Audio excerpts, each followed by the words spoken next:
남들이 조금은 귀찮고 어렵다라고 생각할 수 있는 부분을 제가 그거를 외면한다는 것 자체가 제 살아가는 데 있어서 용납이 안 되더라고요. 그래서 시원되고 가장 지금도 마음으로 저에게 잘했다라는 생각이 드는 게 뭐냐면 사실 이게 누구라고는 딱 특정하긴 그렇고 오산시에서 이제 구두방을 수십 년을 하셨던 그 여사님이신데 굉장히 어려우신 상황인데 이게 남편분 돌아가시고 10여 년 동안 또 계속 해오던 장소에서 조금 이제 민원도 좀 있었던가 봐요. 그래서 근데 이제 이분께서는 겉으로는 드러내지는 못하셨던 사연이 있더라고요. 가족 중에 장애도 굉장히 이제 뭐 1급 장애가 되는 손녀가 손자도 있으시고 아드님도 그러시고 좀 안 좋은, 굉장히 안 좋아서 혼자 이제 그걸 유지하셔야 되는데.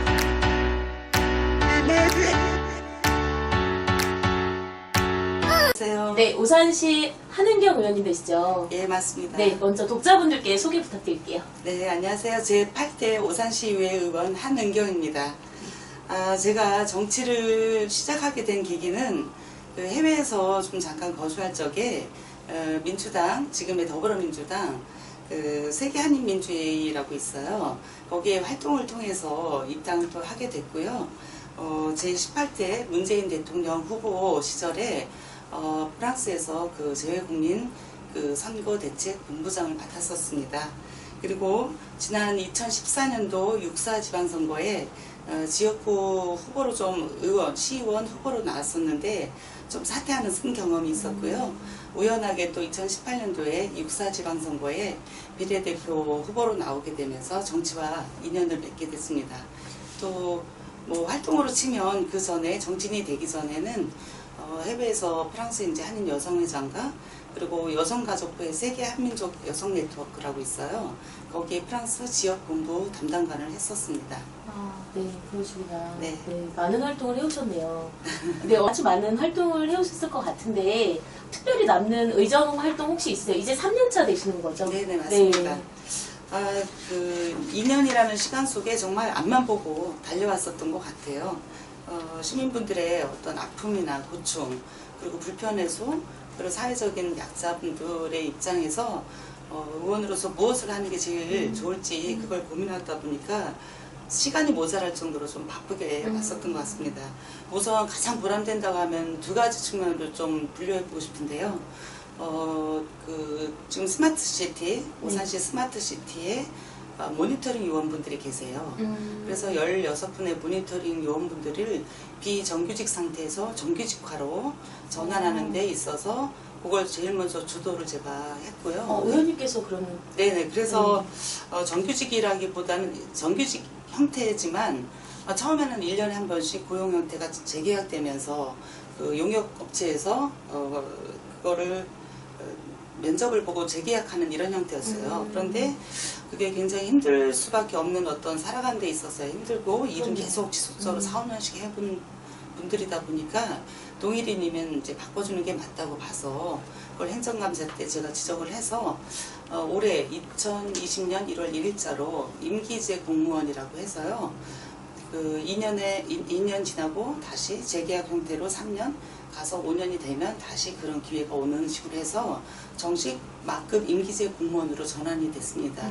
그리고 이제 오산문화재단의 그 도슨트 선생님들과 오케스트라 단원 관리하는 그 직원분들과 그리고 티켓 관리 그리고 이제 하우스 쪽으로 해서 8분의 이제 비정규직 상태의 분들을 이번 6월 15일자로 임용될 수 있게 정규직화로 완전히 됐습니다. 그럼 그분들 8분들은 앞선 6월 15일자로 정규직이 되신 이번에 거예요? 임용이 다 됐습니다. 예, 전환이 됐다고 보시면 됩니다. 그렇구나. 예, 그래서 그렇게 대그까지 많은 시간이 흘렀고 또 저 역시도 굉장히 매진을 했는데 한마디로 이제 전방위로 그 중간에 변수가 생길 수 있기 때문에 전방위로 관계 부서나 또 재단 또 그 관계에 되시는 이제 그 담당하시는 업무를 하시는 분들께서 함께 노력을 많이 해주셨어요. 그래서 굉장히 보람이 됩니다. 그리고 대중교통에 저희가 시민들에게 발휘되어 주는 거잖아요. 그렇죠. 그래서 그거를 이용하는 이용자들을 위해서 편익을 위해서 굉장히 노력을 했는데 그 중에 하나가 저희가 SRT, 동탄 SRT역까지 시내버스 760번이 연장 노선에서 들어가게 됐어요. 그래서 그거로 오산역 환승센터에서부터 그 동탄대를 타고 SRT역까지 가는 건데 시민들께서 굉장히 최고로 잘한 작품이 대중교통 중에는 760번이라고 할 정도로 굉장히 좋아하십니다. 그래서 의원님께서 그 노선을 네네, 그걸 연장하신 거예요? 1년 반 걸려서 오산시 교통과하고 1년 반. 오산교통 그리고 저랑 같이 회의를 거쳐서 교통과장님 당시에 그때 교통과장님 지금 김영택 교통과장님이신데 지금 일자리 정책과로 가신 최 과장님께서도 초창기에 같이 노력을 해주셨고요. 마지막으로 지금 이제 관계부서인 교통과에 김영택 교통과장님과 팀장님들하고 다 해서 저희가 간담회나 회의를 거쳐서 이걸 이뤄낸 겁니다. 그래서 1년 반 걸렸다고 보시면 돼요. 김용자 택자? 영자, 택자. 김영자 택자 과장님? 네. 예, 아우 감사하네요. 네, 이렇게 네. 되기까지가 노선에 대한 연구부터 해서 저도 나름대로 버스를 어떤 건 받고 횟수 중찬 가능하냐 그리고 시민들이 가는 그 노선은 이런 식 방식이 날지 어쩔지 고민도 많이 했고 그래서 그 과장님뿐만 아니라 또 이희재 팀장님께서 지금 대중교통 담당이신데 굉장히 노력을 관계부서가 많이 해주셨어요. 예, 그리고 오산교통에서 적극적으로 협력을 해주셔서 이거는 이제 동탄까지 들어가는 거라 화성시청하고도 협력이 돼야 되거든요. 네, 그래서 교통과에서 이걸 수고를 많이 해주셔서 시민들이 굉장히 박수를 쳐주신 작품이라고 보시면 되겠습니다. 아, 공로를 이제 또 돌리는 겸손함까지 또 갖추셨네요, 의원님. 혼자 할 수 있는 일이 아니기 아유, 때문에 네, 그건 맞죠. 되게 예. 감사하게 생각하고 있습니다. 네. 3번 질문을 드릴게요. 그 2번이랑 좀 연계되는 것 같기도 한데요. 여러 시민분들도 만나셨을 것 같아요. 오산이 네, 또 고향이시잖아요. 네네, 그렇습니다. 네, 그래서 성호초등학교 나오셨고, 네. 네, 그래서 그분들 시민분들 가운데서 좀 기억에 남는 시민분 혹시 계시다면 그 네, 사유랑 함께 좀 말씀 부탁드릴게요. 예, 예. 네. 제가 기본적으로 사회적인 약자에 대한 어떤 그런 소외되신 분들, 약자 이런 분들에 대한 이제 인권에 대한 부분을 특히 더 생각하고 배려나 이런 살펴야 된다는 게 굉장히 강해요. 예, 어릴 때부터 좀 아버지께서 그런 걸 남겨주셨던 것 같아요. 그러다 보니까 이제 남들이 조금은 귀찮고 어렵다라고 생각할 수 있는 부분을 제가 그거를 외면한다는 것 자체가 제 살아가는 데 있어서 용납이 안 되더라고요. 그래서 시원대구 가장 지금도 마음으로 저에게 잘했다라는 생각이 드는 게 뭐냐면 사실 이게 누구라고는 딱 특정하긴 그렇고 오산시에서 이제 구두방을 수십 년을 하셨던 그 여사님이신데 굉장히 어려우신 상황인데 이게 남편분 돌아가시고 10여 년 동안 또 계속 해오던 장소에서 조금 이제 민원도 좀 있었던가 봐요. 그래서 근데 이제 이분께서는 겉으로는 드러내지는 못하셨던 사연이 있더라고요. 가족 중에 장애도 굉장히 이제 뭐 1급 장애가 되는 손녀가 손자도 있으시고 아드님도 그러시고 좀 안 좋은 굉장히 안 좋아서 혼자 이제 그걸 유지하셔야 되는데 몸도 안 좋으시고 그거가 자리도 그렇고 그래서 여러 가지로 이제 법적으로 이분이 맞게 하고 있나 안 했나 때문에 그동안에 이 과정을 살폈는데 잘 해오셨던 부분에서 중간에 끊겼는데도 불구하고 이제 민원 때문에 쫓겨나야 될 수밖에 없는 상황이었어요. 그러다 보니까 이제 과에서도 부서에서도 노력은 좀 했지만 영민원을 생각해서 어떻게 이렇게도 못하고 저렇게도 못하는 상황에 굉장히 고통스러운 상황으로 힘들어하실 때 많이 울고 계셨어요. 예.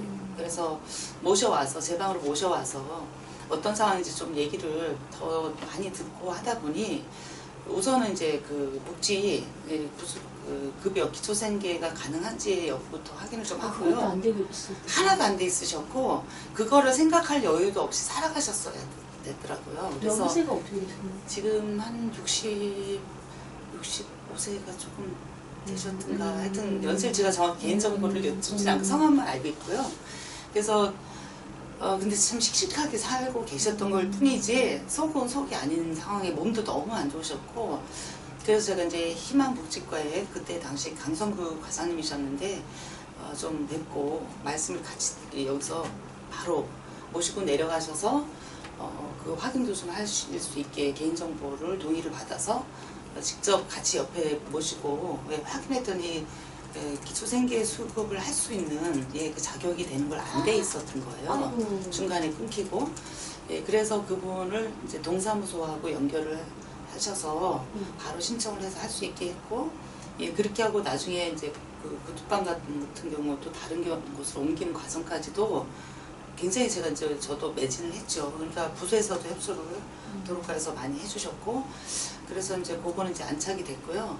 이후에 이제 한두 달 지나서 연락을 드려보니까 의료 급여까지 혜택을 받게 되셔서 서울에 가셔서 이제 다리 수술을 고관절 그게 있으셨던가 봐요.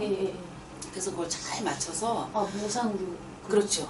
그 정도로 상황이 최악의 상황인데 이게 혜택을 받을 수 있는 만큼 가서 신청하고 할 수 있는 상황도 아니었던 거예요. 그 정도로 막 하루하루 근근하게 살아갈 수밖에 없는 상황에 이 영민원이라는 이런 것 때문에 또 부서는 이제 공무원의 자리에서는 중립의 자리여야 되니까 그래도 이제 어려움에 자리를 조금 더 귀 기울이고 바라봤으면 어땠을까 하는 그거를 그래도 조금 더 저도 귀를 열고 말씀을 나눠본 게 또 관계부서에서 협조를 같이 잘 해주신 게 도움을 드리게 됐다 이 생각을 하고 그분께서 다 수술도 잘 끝났고 계속 이제 치료를 받느라고 이제 휠체어에서 수술 받고 와서 휠체어에 이제 앉아 계시는데 조금씩 이제 걷는 연습 하신다 하더라고요. 그래서 그 말씀 듣고 진짜 눈물이 나려고 저도 눈물이 났어요 사실. 그래서 다음번에 이제 다 좀 나으시고 나면 관계부서에 그래도 한번 오셔서 인사 한번 해주세요 하고 좀 말씀만 드려놨습니다.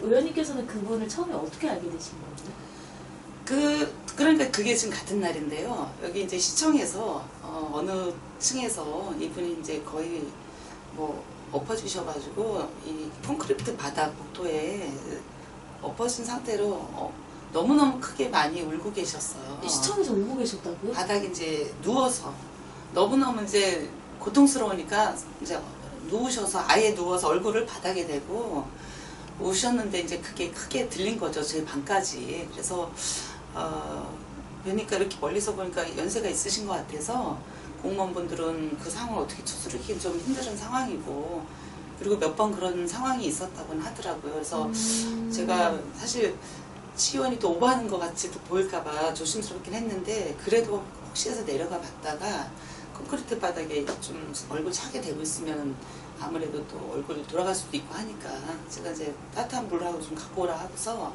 휴지랑 좀 얼굴 좀 닦아드리고 우선은 제 방으로 가시자고 시의원이니까 제 방에 가셔서 편하게 한번 말씀 나눠보시죠 하고 말씀 시작을 했습니다. 그렇게 해서 그날 다 희망복지과 과장님도 아침 올라오시게 되고 오시라 해서 말씀 다 드리게 해서 그렇게 해서 일이 빨리빨리 진행이 됐고요. 대신 이제 뭐 구두방 이전이나 이런 거는 절차나 법적인 부분에서까지 다 살폈어야 되기 때문에 제가 현장도 뭐 관련 부서랑 나가서 다 보고 그렇게 해서 조금 오래 걸리긴 했지만 잘 이제 세팅이 되고 그러고 나서 이분이 바로 병원으로 그 뒤로 가실 수 있는 여유가 이제 된 것 같아요. 구두방 운영은 할 수는 없지만 일단 생계비라도 나오니까 그렇게 해서 병원에 가셔서 수술을 마치셨다고 하더라고요. 그럼 이게 부수적인 질의이긴 한데 그때가 겨울이었던 건가요? 그렇죠. 겨울 되기 전이죠. 쌀쌀할 이미 겨울 되기 전이죠. 왜냐하면 작년이었으니까 아니에요. 그 여름에 이미 여름인데도 그때 제가 여름이고 제가 지금 몇 월인지 제가 일지를 좀 봐야 되는데 꽤 걸렸어요. 그 구두방 옮겨서 이런 과정도 그래서 또 마음이 이제 좀 편해지셨고 굉장히 밝게 웃으시는 음성을 듣고 참 기뻤습니다. 네 번째 질문으로 넘어갈게요. 네네. 오산시 가장 큰 현안 뭐라고 보시고 또 해결 방안은 어떻게 보시는지 궁금합니다. 네, 현안은 또 시민들이 바라보시는 현안이 있을 테고 시장님께서 또 생각하시는 게 있겠지만 제가 시의원으로서 그냥 말씀을 드리도록 하겠습니다. 제가 오산 토박이고 또 계속 지금까지 오산을 이렇게 바라봤을 때 옛날에 몇십 년 전하고 크게 바뀐 건 없어요. 건물이 좀 들어갔거나 여기 지금 우남단지가 옛날에 논이었던 게 뭐 지구단위 계획 바뀌어서 다 지금 우남단지로 돼 있다가 이런 거 빼고는 크게 바뀌었다는 느낌은 없어요. 그게 바로 도시 정비가 안 됐다는 느낌인 거죠. 깨끗하지가 않다. 예, 네. 그래서 전체적으로 우리 오산하면 딱 오산을 톨게이트를 통해서 아니면 들어오기 전까지는 고속도로였지만 예를 들면 들어와서 아니면 다른 도시에서 우리 오산을 딱 들어왔을 때 뭔가 깨끗하다, 상큼하다, 단정하다 이런 뭐가 있으면 좋겠는데 그게 하나도 없고 그러니까 그냥 이렇게 조각조각 뭘 해 있고 아니면 아주 다른 곳은 아예 정비가 안 돼 있고 어디는 손을 좀 대본 것 같은데 그냥 거기서 거기 그 느낌이 저는 굉장히 지울 수가 없어요. 그래서 우선은 그 큰 현안은 저희 도시정비라고 보고요. 그 중에 전주들 전선이 많이 나와서 굉장히 지저분한데 지역 곳곳에 모든 곳을 우리 오산시는 전주를 지중화하는 사업을 우선 예산이 투입되더라도 하고 그리고 도로는 어떤 식으로 도시를 어떤 식으로 깨끗한 도시로 만들 거에 대한 전반적인 그 그림을 그려야 되지 않나. 이렇게 해서 뭐가 자꾸 들어오고 이렇게 해서 도시의 인구만 늘푸는 거는 말이 안 된다고 생각해요. 차가 다니기도 힘들고 사람이 걷는데도 짜증이 나고 그렇다고 녹지가 많은 것도 아닙니다. 네, 뭔가 복잡하고 뿌옇한 느낌만 들어서 그리고 그런 걸 좀 제가 기회가 됐으니까 말씀을 드리는 거고요. 그리고 뭐 무분별한 원룸단지 건축이 지금 많이 늘어나고 있는데 이런 건 좀 신중하게 접근을 해서 건축에 대한 큰 틀에서 저희 오산시가 좀 계획이 필요하지 않나 그 생각이 듭니다. 그리고 한 가지 더 말씀을 드려도 되면 지금 저희는 이제 오산의 버드파크 지금 뭐 그 천막 시청사 소설들이 버드파크인가요? 시청사 여기 지금 뭔가 철제가 이렇게 높이 네, 올라와 네. 있는 26m 높이 돼 있는 저희 시청사 2층 위에 26m 높이 되고 있는 게 버드파크를 건축하고 있는 건데 이 부분이 현재의 현안으로는 가장 큰 화두가 되겠죠. 예, 일단 짓고 있는 중이니까 바라는 보고 있겠지만 나중에 이제 좀 문제가 없을까 걱정을 좀 하면서 지켜보고 있습니다. 네, 마무리는 일단 된 다음에 보는 게 나을 수도 있겠죠. 알겠습니다. 그 앞선 6월 29일 오전 11시에 제8대 네네. 오산시의회 5번 발언 기회가 있으셨는데 불허되신 걸로 알고 네네. 있어요. 네. 예, 배경 설명 간단하게 좀 부탁드릴게요. 예, 이거 5분 발언의 기회는 의장의 권한이에요. 허가를 한다 안 한다에 대한 거는 저희는 신청을 하고 허락을 할 수 있고 안 할 수 있는 의장의 권한이거든요. 결재사항이라서. 네네. 예, 그래서 속상하지만 저는 받아들일 수밖에 없는 게 5분 발언을 신청할 적에 신청서에 사실 어떤 내용인지 주요 내용을 간단히라도 쓰게 돼 있어요. 그런데 이제 제가 간단하게 그 제 8대 오산시의회 후반기 의장단 구성에 대해서 이제 뭐 긍정의 원 구성이라든지 신선한 우리 후반기 의장단 구성 요청 이런 식으로 만약에 했다면 문제가 없었을 텐데 예, 거기에 이제 부의장 연임권 관련해서 혹시라도 그런 상황이 좀 조짐이 있었기 때문에 연임권 관련해서 그게 후보에 대한 그게 이제 어떤 좀 논란이 될 수 있는 사안을 저는 한번 짚어보자는 차원에 예, 그거를 한번 입장을 한번 같은 저희 시원들끼리 공감도 하고 시민들도 어떻게 우리 시의회를 바라보는지 기회를 한번 드리고 싶었던 거죠. 그 의장단 구성이 정말 신선하게 잘 멋지게 되느냐 안 되느냐 시민들의 기대감도 좀 높여주고 싶었고 그거가 됐지만 좀 아쉽지만 어쩔 수 없는 상황입니다. 예. 그 부의장님은 연임이 되신 건가요? 연임이 되셨습니다. 그럼 의장님도 연임이시고 부의장님도 연임이시고 네네 투표를 통해서 연임은 되셨는데 네. 이제 의장님 같은 경우는 이제 시의원 7분 중에 그 2분 시의원은 이제 의사진행 발언을 하시고 우선 이제 나가셔서 참여를 안 30일이죠? 하셨습니다. 30일입니다. 네. 네. 그리고 저희 이제 민주당 시의원 5분 중에 5표 저는 만장일치가 된 격이고요. 부의장 이제 투표는 4표 공소표 이제 나온 거고 한 표가 이제 무효표처럼 돼버린 거죠.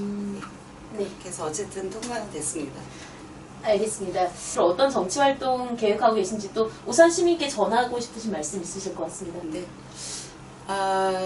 앞으로 정치 활동이라는 게 지금 저희가 이제 시의회 의원이 됐을 때 초심이라는 게 있지 않습니까?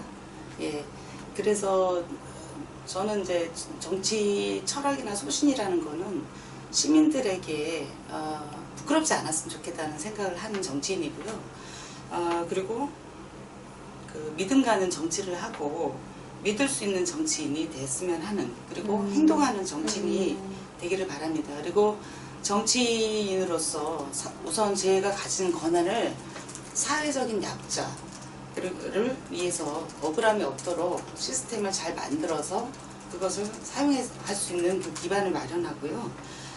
그리고 다양성을 또 인정하고 개개인을 존중하면서 어릴 때부터 이제 저희 아버님께서 말씀하신 게 홍익인간의 정신을 말씀을 많이 하셨어요. 홍익인간 정신으로 널리 세상을 이롭게 하는 그 인간 세계를 만들어가는 그게 굉장히 전 좋다고 봐요. 그래서 정치인으로서 내가 어떤 그 자격이나 어떤 타이틀보다 내가 왜 정치인이 됐는가, 그걸 잊어서는 안 될 것 같고요. 정말 나보다 나의 욕심보다는 내가 정치인으로서 세상에 어떤 일을 해서 세상을 따뜻하고 공정하고 아름답고 행복하게 살 수 있는 세상을 만들 것인가. 그래서 힘든 분들 눈물 나지 않도록 그렇게 살아가는 세상을 우리가 정치인들이 만들어주는 게 맞다고 보고요. 또 능력 있는 세상으로 만들어 가려면 그것도 마찬가지로 기반이 만들어져야 되거든요. 그래서 모든 것을 저는 이제 정치인으로서 그런 권한을 좀 잘 쓸 수 있도록 하고 싶습니다. 알겠습니다. 마지막으로 의원님 정치 철학 있으실 것 같아요. 향후 활동 계획 부탁드리겠습니다. 네, 지금 당장은 뭐 시의원의 자리에 있기는 하지만 또 뭐 어떤 앞으로 미래에 대한 정치인으로서의 어떤 자리에 가겠다라는 걸 얘기하면은 굉장히 그런 부분은 조심스러운 것 같습니다. 왜냐하면 변수도 많은 것이고, 그래서 저는 그거보다는 제가 그냥 만약에 한다면, 해보고 싶다면 이런 식으로 말씀을 드리겠습니다. 우선 지금 시의원으로서 이렇게 활동을 하고 있지만 기회가 된다면